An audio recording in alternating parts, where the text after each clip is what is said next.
2 marta Isroil bosh vaziri va prezidenti bo'lgan, faoliyati davomida Falastindagi genotsidga boshchilik qilgan hamda 2016-yilda 93 yoshida olamdan o'tgan Shimon Peres. Biz hammamiz uni ushbu tasvirlar orqali taniymiz. There was not any siege against Gaza. 1 minute. Well, 1 minute. Ammo u bir paytlar Falastin fuqaroligini berishlarini so'rab, yalinib yolvorganini bilarmidingiz? Yahudiy davlatining 9-bosh vaziri Shimon Peres 1923-yilda Belarusda tug'ilgan. U 1934-yilda Britaniya mandati ostida Falastinga ko'chib o'tgan.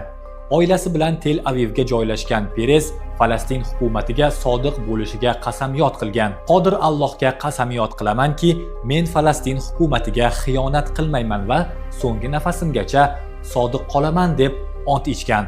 Falastinga qochqin sifatida kelgan Peres muqaddas zaminda dehqonchilik bilan shug'ullana boshlagan. Afsuski, Peres yahudiylarga xos tarzda ichgan qasamini tezda unutdi. U bir paytlari faqat ruxsat bilan kirishi mumkin bo'lgan davlatga joylashib olib, uy egalariga qarshi teraktlar uyushtira boshlagan Hagana sionist terrorchi guruhiga qo'shildi.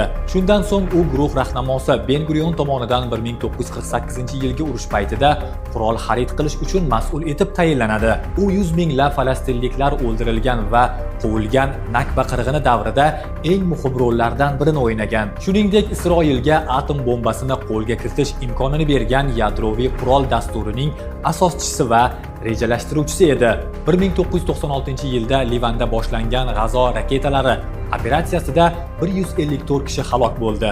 Shuningdek, Kanadadagi Birlashgan Millatlar Tashkiloti qarorgohini bombardimon qilishni buyurdi. U yerda boshpana izlagan 106 nafar tinch aholi halok bo'ldi. Ko'plari yaralandi. Peres umri davomida falastinliklarni ommaviy qirg'in qilish g'oyasini ilgari surib keldi. Peres 2016-yil 13-sentyabrda miyasiga qon quyilib, insultga uchradi va 2 haftadan so'ng vafot etdi. O'limidan so'ng isroillik sharhlovchi Gideon Levi u haqida shunday deb yozgan edi: Ba'zilar tinchlikparvar odam sifatida ko'rsatishga harakat qilgan Peres har doim falastinliklarni yahudiylardan past deb bilgan va ularga qarshi urushning boshida turgan shaxs edi.